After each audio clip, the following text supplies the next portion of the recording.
Ever find yourself in Disney World wondering, why is this happening right now? We're talking Elsa hoofing it through Epcot, why Disney uses such a strange pricing system, and how hair ties have become a design staple. It's all coming up on DFV Guide.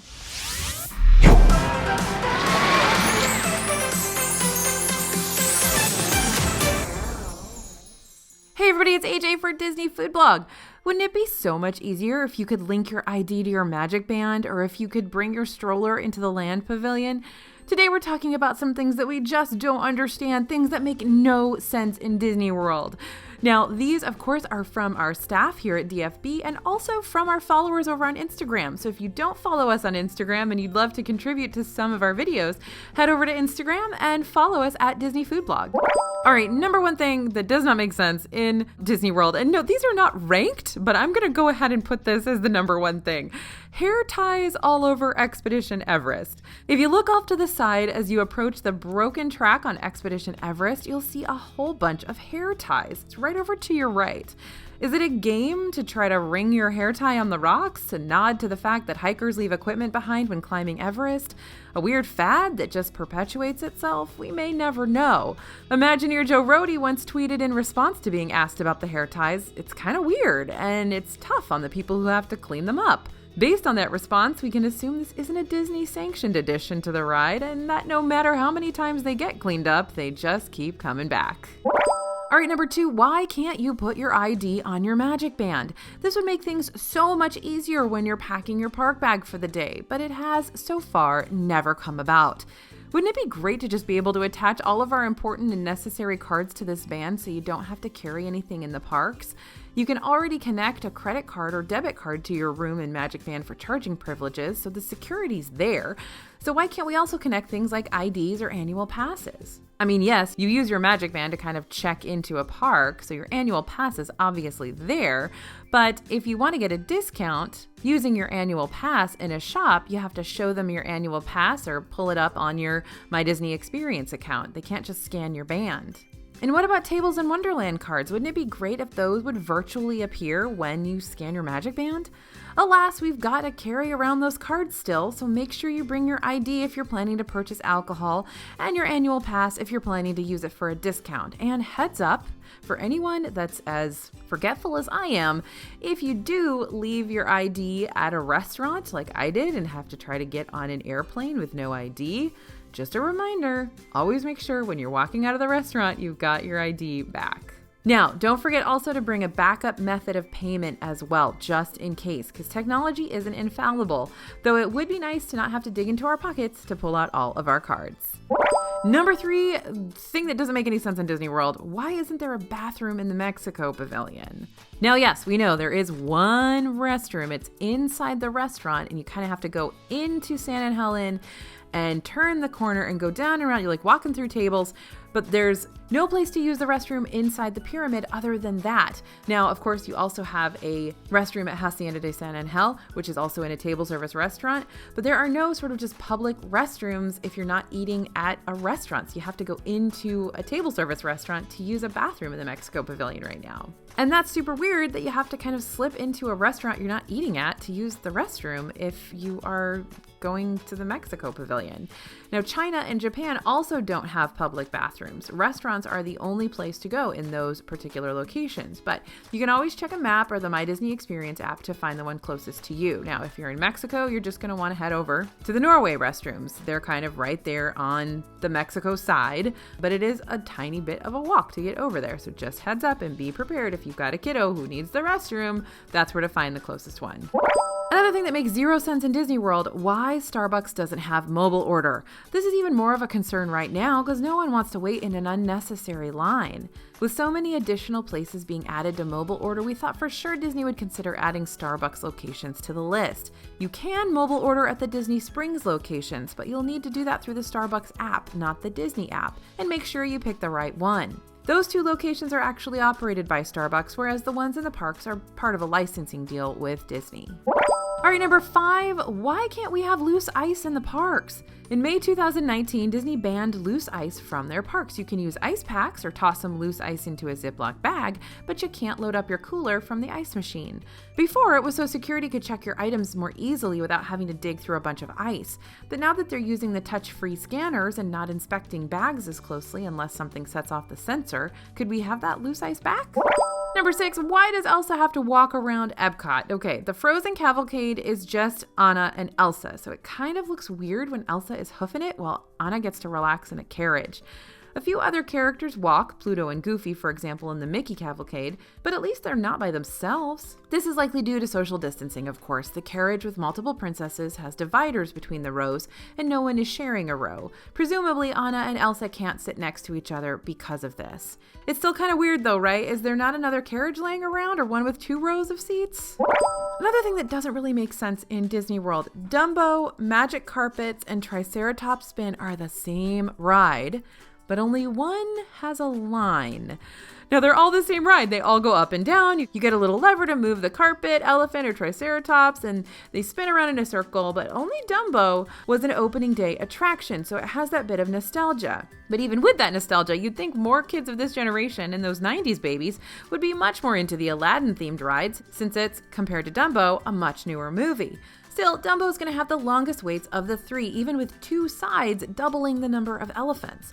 But if you just want to get on a spinny ride that you can steer up and down, Triceratops Spin in Animal Kingdom hardly ever has a wait. That's the benefit of not being based on a movie, I guess. And Aladdin usually isn't that much of a wait either. But I totally understand you want that photo op that makes it look like every single cover of every single guidebook, right? So I think that's why Dumbo is maybe the more popular ride. All right, number 8. This is a very important one, so pay attention. Why is flavored popcorn found so rarely in the parks? You got 3 places in Epcot and 1 spot in Hollywood Studios to find anything besides standard buttered popcorn, at least fresh. They've got a ton of prepackaged versions, but fresh, flavored popcorn is just not common in Disney World. You've got cheddar, buffalo blue cheese, and sour cream and onion at the Epcot experience, or the gourmet popcorn cart. The flavors have been known to move, so you may need to check both locations to find it. And you've got maple popcorn in the Canada Pavilion, and sometimes Frontierland in Magic Kingdom. And then you've got that Outpost mixed popcorn in Galaxy's Edge. Now, those flavors are great. Well, maybe not the Outpost mix. I know some of you like it. But why are they so few and far between? Let's think about Tokyo Disney. They have loads of different flavors all over the parks. There's honey popcorn, there's barbecue popcorn, there's curry popcorn. It's tons of different popcorn carts, and they have lines, just very long lines to get this incredible popcorn because, of course, why wouldn't you want that, right? So it seems like a pretty easy thing to add a topping to popcorn. It doesn't even have to be a crazy flavor like soy sauce. Like, can we get some more gourmet popcorn in the parks, Disney World? It's obviously working in Tokyo. All right, the next, why is this happening? This makes zero sense in Disney World thing is something that I didn't even consider until one of our staff members mentioned it. And this is 100%, I don't get it. Why are the ride exits not socially distanced? So we are socially distanced when entering a ride or attraction. You have to stay 6 feet apart and you have to be real careful about that. And you're spaced out and separated on the ride itself as well. But then on the way out, that all goes out the window. At Universal Studios, they release people by row on rides and attractions where there's a risk of people crowding, like on coasters or in theaters. Now, Disney's doing a great job of keeping up social distancing guidelines, but the exits seem to have slipped through the cracks.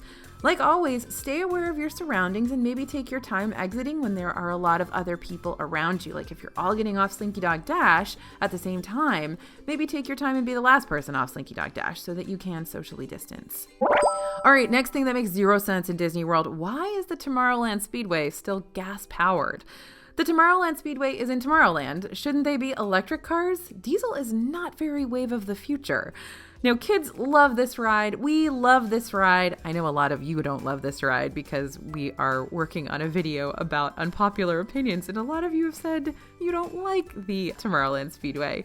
But, kids absolutely love it. But something that's so common about that ride is just that wave of gasoline fuel smell as you're waiting to get off the ride. And so we can't help but ask, diesel-powered cars kind of seem a little last century, don't they?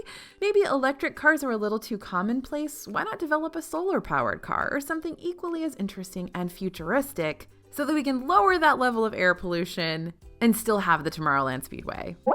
All right, next thing that doesn't make sense in Disney World, why are those Disney World road signs purple? Well, this one we actually have an answer for.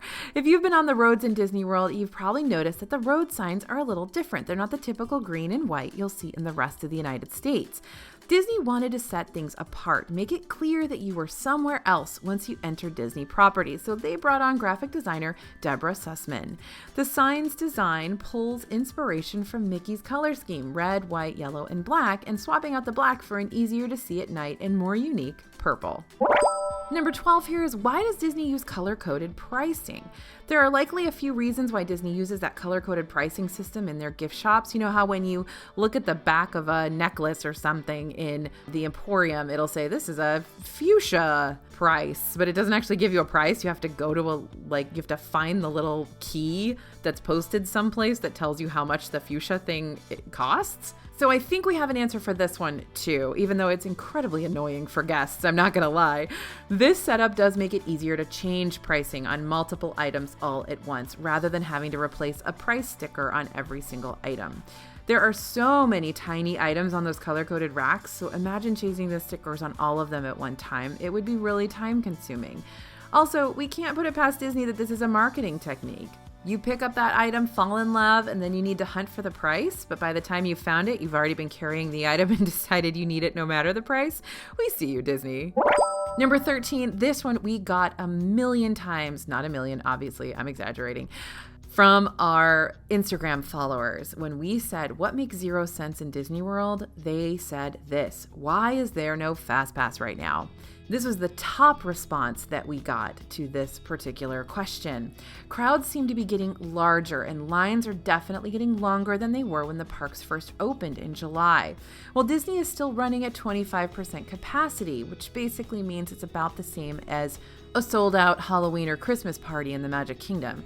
And that has not changed since reopening. This is kind of what they planned for, and crowd levels are just starting to hit those capacity limits. Disney initially stated that they would not be running FastPass in order to allow effective social distancing in queue lines.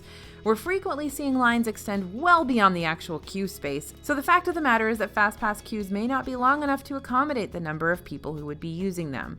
Also, with limited capacity on the rides themselves, adding FastPass back in might mean that the lines get even longer, which would also be tough for the parks to accommodate. While we miss being able to skip to the front of the line, the suspension of FastPass is part of the guidelines keeping us safe in the parks, so we will keep you updated as soon as Disney mentions they might be bringing it back.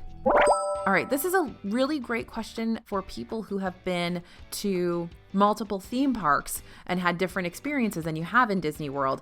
Why are there no lockers by coasters? So comparing Disney World to Universal Studios, where you have to use a locker before you get on their coasters and a bunch of other rides, Disney lets you take your bags on everything. You'll only find lockers near Kali River Rapids so your stuff doesn't get wet. Otherwise, the lockers at Disney parks are found at park entrances. So you can lock your stuff up before you go on rides, but who wants to keep trekking back and forth? Now, most Disney coasters aren't as intense as Universal coasters, but you can still lose your stuff on Rock and Roller Coaster and a few others. So Disney rides do have bins and pockets for your things, but if your bag is too big, just wrap the strap around your leg and secure any other loose items in your pocket or hold on tight. I always make sure that my bag has a zipper pocket as well, so if I need to put sunglasses or a phone or something like that in there, I can zip it up and make sure that that's not going anywhere. And finally, why can't you bring your stroller into the Land Pavilion or the Mexico Pavilion or any restaurants? Some spots in Disney World are just too narrow, too crowded, or too difficult to navigate with a stroller, and the Land Pavilion requires you to go downstairs to get to the rides. And while there are elevators, there aren't a ton. Most people are taking the escalator, and you usually can't miss the stroller parking lots outside of rides, restaurants, or pavilions, but cast members are always around to help guide you or let you know that you need to leave your stroller outside. Now, another thing, this is kind of a sub-header, a sub-point to this whole question of why can't you bring your stroller into the Land Pavilion. I also want to know why the stroller parking has to be so far away from the Land Pavilion. The stroller parking right now is way over by the Seas with Nemo and Friends. So you have to trek to leave your stroller and then carry your kid all the way into the Land Pavilion, it's a big hassle, so I hope someday they put your stroller parking a little bit closer to the entrance to the Land Pavilion, but for now, that's how it is. Also, super mom and dad tip, always be sure to bring a stroller cover in case it rains while you are inside said restaurant or Land Pavilion or Mexico Pavilion. Make sure you've got a stroller cover because it will rain the one time you go inside. So have these questions plagued your Disney trips? Do you lay awake at night like we do thinking about those hair ties at Expedition Everest, or are you normal? We hope some of these tips we shared will help you have a better Disney trip. That's kind of what we're all about, but at least you're a little more prepared for some of the strange things that Disney has that make no sense. Thank you guys for listening. Thanks for watching. If you want to help contribute to some of our videos, be sure to head over and follow us on Instagram. We're always asking our Instagram followers for their input and their thoughts on a lot of the videos that we're working on. As always, this is AJ for Disney Food Blog, and we'll see you real soon.